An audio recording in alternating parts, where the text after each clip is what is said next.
agradezco a Ceja el honor de estar acá esta mañana.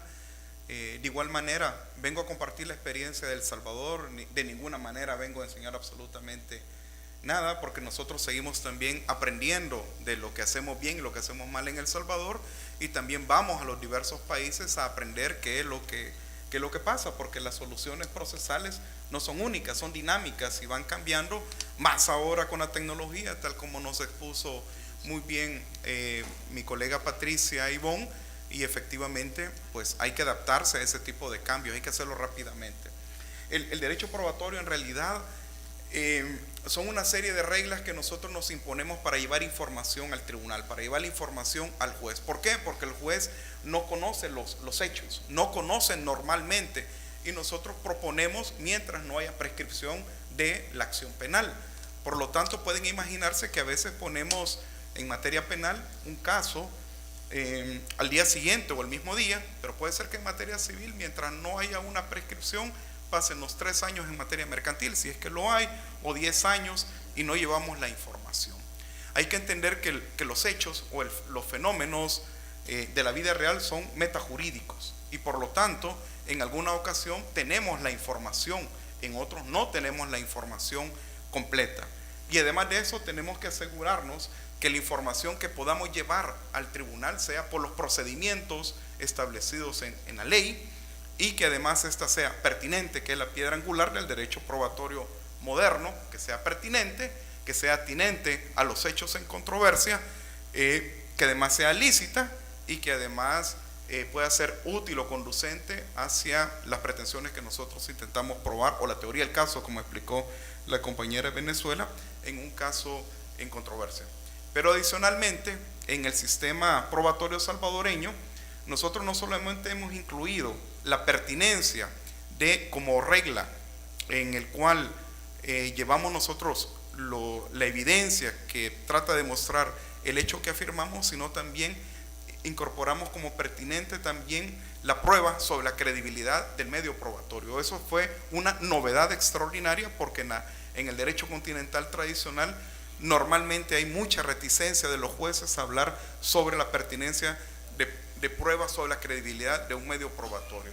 Entonces, eso es esencial, tal y como explicaron los colegas puertorriqueños. ¿Por qué razón? Porque nosotros tenemos no solamente el derecho de confrontación, sino también el derecho de contrainterrogatorio con preguntas sugestivas. Ese derecho de confrontación y contrainterrogatorio lo hacemos no solamente con declaraciones previas que hacen el interrogatorio directo, normalmente un testigo o un perito, sino que también lo hacemos con prueba extrínseca, es decir, con declaraciones realizadas anteriormente. ¿Por qué razón? Porque lo que intentamos como parte contraria es atacar la credibilidad de una persona, tanto en su capacidad de memoria, en su capacidad de narración, como en su forma de decir la verdad de los hechos. En ese sentido, puede ser que muchos códigos en Centroamérica aún tengan las reglas clásicas españolas, normalmente la ley de enjuiciamiento civil o del código tipo para Iberoamérica, en el que ese ataque de credibilidad sobre los medios de prueba, especialmente testigos y peritos, se hace con las tachas, es decir, se hace previamente. En el modelo de juicio oral cambian las cosas, sobre todo si usted introduce las reglas del contrainterrogatorio. Yo recuerdo una vez en Honduras que estaba observando en una sala de audiencia un juicio muy importante, porque se estaba tratando de la Fiscalía Especial contra Narcotráfico estaba tratando de procesar a un imputado, y recuerdo muy bien cuando uno de los testigos estaba mintiendo claramente sobre los hechos. Lo digo yo, que era público, no tenía ni idea de la actividad probatoria de la Fiscalía, y no encontraba ninguna herramienta para realizar un contrainterrogatorio, porque en Honduras, no sé ahora, pero en aquella época se prohibía realizar preguntas sugestivas en el contra. Entonces no podía impugnar sus declaraciones sobre mendacidad de la que estaba realizando. Entonces, todo ese tipo de discusiones es importante tenerlas. Y les pongo un ejemplo para los que somos padres. Cuando normalmente le decimos a nuestros hijos: mira, si sacas buena nota te voy a dar un premio, te llevo al cine, te dejo jugar ahora FIFA, te dejo jugar ahora Fortnite, ahora que está eso de moda. Y lo que le pedimos es justamente que nos enseñe la nota. ¿Qué es lo que estamos haciendo nosotros? Somos jueces, un poco inquisidores, pero somos jueces, no nada adversariales. Y le decimos, tráeme la nota. Y efectivamente nuestro hijo nos lleva la libreta de nota, o nos dice con soporte electrónico, mire, ahora se cuelga en internet también las notas del colegio o la escuela. Entonces lo que hacemos en la vida real es comprobar una afirmación, en este caso de nuestro hijo. Y si todavía nosotros sospechamos que nuestro hijo nos está mintiendo, a ver, tráeme la libreta, quiero verificar si es la firma de tu profesor. Alguna vez nosotros también cambiamos las notas de los profesores, todos tenemos esa experiencia. Claro, ¿sabe por qué? Porque los jueces trabajan con experiencia. No digo que los jueces falsifican firmas tampoco. Lo que estoy diciendo es que la prueba es siempre sentido común, porque lo que intentamos nosotros es resolver los asuntos al ciudadano, y el ciudadano eso es lo que intenta, que tenga un juez razonable que le ayude a resolver el caso, no que le enrede las circunstancias. Entonces nosotros tratamos en El Salvador de hacer procedimientos que fueran razonables, que fueran económicos también para las partes. En algunos casos no se han logrado. Las pericias ustedes saben que son siempre caras, sobre todo en materia civil o mercantil, porque pues la hace el particular. En cambio en materia penal pues es el Estado el que cubre el costo, pero al fin se reparte el costo entre todos los ciudadanos con sus impuestos. Básicamente nosotros empezamos la reforma en el 93, 94 en El Salvador, y hemos seguido reformando. Todos ustedes conocen el contexto de violencia del país, y por lo tanto estamos buscando soluciones que normalmente limitan algunos derechos fundamentales, como el derecho a la intimidad. Yo les he contado a los colegas panameños, por ejemplo, que el asunto de las pandillas es tan grave que, como ustedes saben, se dividen normalmente los códigos entre reglas de acto de investigación y actos de prueba. Prueba solamente lo que se produce en audiencia, con los derechos de confrontación y contrainterrogatorio. Pero obviamente los actos de investigación son un poco más liberales, siempre y cuando se respeten principios básicos de obtención e identificación de evidencia. Pues en el caso salvadoreño, en plena persecución, la policía encuentra a un pandillero, puede ocuparle o secuestrarle el celular, e inmediatamente puede descargar solo para efectos de investigación el celular, lo que probablemente en otra legislación, en otras constituciones, sin el mismo contexto de violencia, sería prueba prohibida, sería una violación, una vulneración completa a la intimidad de las personas. Pero son, como le digo, las circunstancias sociales las que hacen, y ha sido muy relevante para descubrir extorsiones, descubrir homicidios, feminicidios, porque la mayor parte de pandilleros fotografían los hechos delictivos justamente para provocar exhibición o para provocar terror en sus víctimas. Vamos a ver. Es así que nosotros empezamos realmente con las reformas basadas en el Código Tipo de Iberoamérica en materia penal y luego en materia civil. Pero fuimos a Puerto Rico a aprender lo que eran las reglas de evidencia. Hubo una serie de diálogos, por eso es que es tan importante el diálogo, y en el cual, bueno, intentamos aprender. Algunas cosas las hicimos mal, otras las interpretamos peor, pero realmente tratamos de encontrar la importancia de cómo mejorar justamente las reglas del código para la búsqueda de la verdad. Y seguimos todavía peleando, discutiendo en El Salvador sobre ello. Tenemos nosotros en materia procesal penal, quiero decirles que en el año 98 entró en vigor el Código Procesal Penal en El Salvador, con las primeras reglas adversariales de interrogatorio directo, contra, redirecto y recontra interrogatorio con preguntas sugestivas.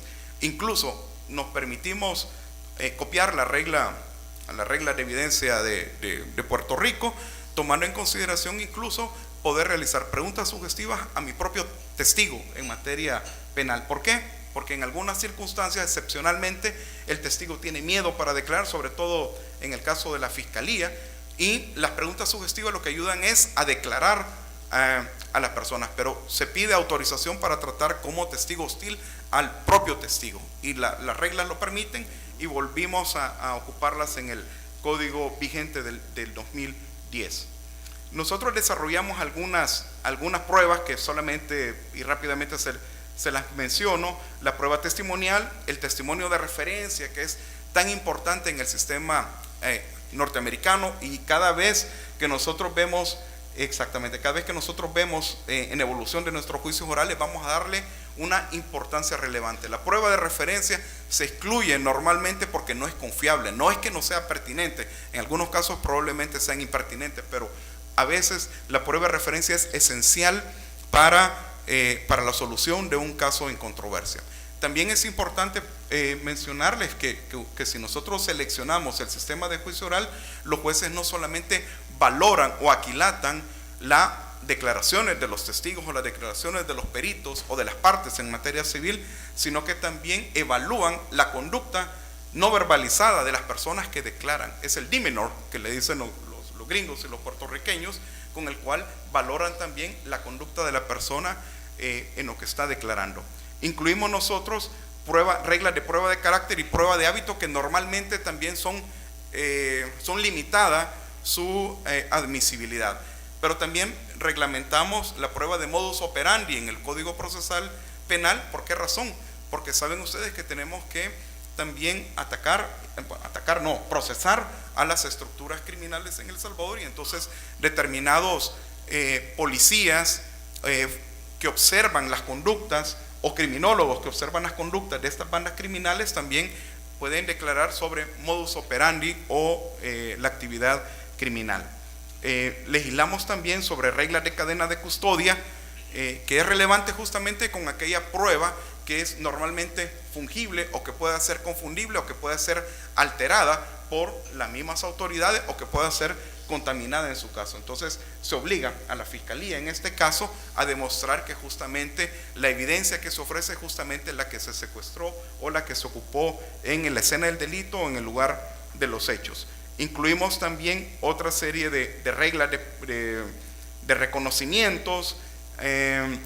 Quiero decirles que los proyectos que se redactan no son los que al final se aprueban, eso es obvio. El legislador puede hacer cualquier cosa, desafortunadamente, y pues también con eso pues tiene libertad de decisión.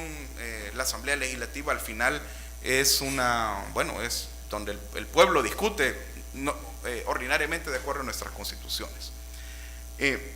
Quiero mencionarles que bajo las mismas disposiciones muy similares a las que mencionó Fernando, en nuestra primera regla es la Constitución. La regla constitucional establece que toda persona tiene que ser oída y vencida en juicio oral, y luego le agregamos juicio oral y público y las reglas justamente de confrontación o contrainterrogatorio y de derecho de defensa en el caso justamente de los imputados o los sospechosos. Entonces, bajo esa técnica de interrogatorio, nosotros desarrollamos básicamente las mismas reglas del modelo anglosajón, con un interrogatorio directo, un recontra, como les había mencionado, un redirecto y un recontra interrogatorio. Romel, sí, 2 minutos. 2 minutos, listo. Y en cuanto a la prueba de referencia, valga mencionar que ocupamos obviamente las que necesitábamos para las reglas salvadoreñas, entre ellas unas que tienen que ser admisiones limitadas o excepcionales, como las que tienen que ver con testimonio en caso de muerte, enfermedad grave u otras circunstancias que no permitan una comparecencia de un testigo o la declaración en vista pública. Entonces son admitidos de manera limitada. También son admitidos aquellas obtenidas por agentes en operaciones encubiertas o por las declaraciones de víctimas o testigos realizados en otro tipo de soportes. Se incluye también otros soportes en Facebook o cualquier otro tipo de declaración. Nosotros utilizamos la experiencia del juicio oral en materia penal, familia, justamente para construir el nuevo Código Procesal Civil y Mercantil. Entonces, las mismas reglas o estructura permitió crear este tipo de disposiciones, una prueba o medios documentales, declaración de parte. En las declaraciones de parte puede ser citada mi propia parte y la parte contraria. Si yo cito a mi propia parte, el primer turno es un interrogatorio directo y el abogado de la parte contraria puede realizar un contra, y volvemos otra vez con el juego de los turnos. Si es parte contraria a la que yo estoy citando para declarar en audiencia, le realizo preguntas sugestivas como si fuera un contrainterrogatorio, porque por su propia naturaleza es hostil. Y ocupamos las mismas técnicas para el resto. Y como ya explicó Patti, pues incluimos los medios de reproducción de sonido, voz o imagen dentro del sistema.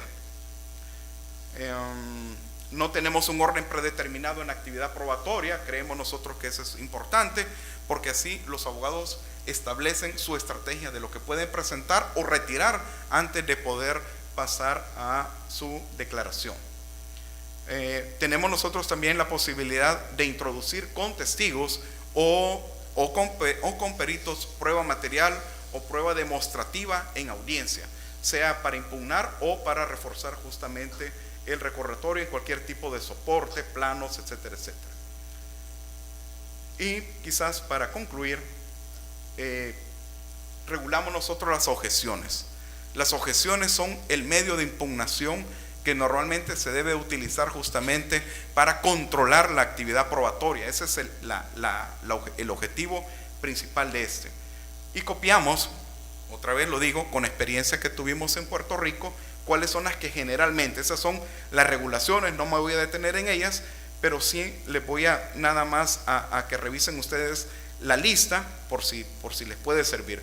Así nosotros establecimos que eran objetables las preguntas realizadas por los abogados durante los interrogatorios. Entonces se objeta porque son impertinentes, sugestivas, repetitivas, capciosas, compuestas, especulativas, ambiguas, o cuando se asumen hechos no establecidos, o cualquier otra. Lo dejamos en libertad, no solamente esa. Dejamos también que es objetable las respuestas de los peritos, testigos y las partes materiales si son prueba de referencia. Claro, está alguien, bueno, no me voy a detener más, pero prueba de referencia o no contesta lo que se le pregunta, o si contesta más allá de lo preguntado. Obviamente, 30 segundos. 30 segundos. Obviamente, las objeciones también tienen una visión estratégica, no solamente de carácter probatorio. Eso no quiere decir que el juez no le llame a uno la atención si uno está objetando más allá de lo debido, pero también sirve para despertar al juez. ¿Por qué? Hombre, los jueces y las juezas son seres humanos. A veces se nos olvida eso, pensamos que es un código, que es un manual. Entonces hay que objetar cuando lo vemos nosotros pispileando ahí, que se está durmiendo, porque es obvio que nos interesa que nos escuche a nosotros. Bueno,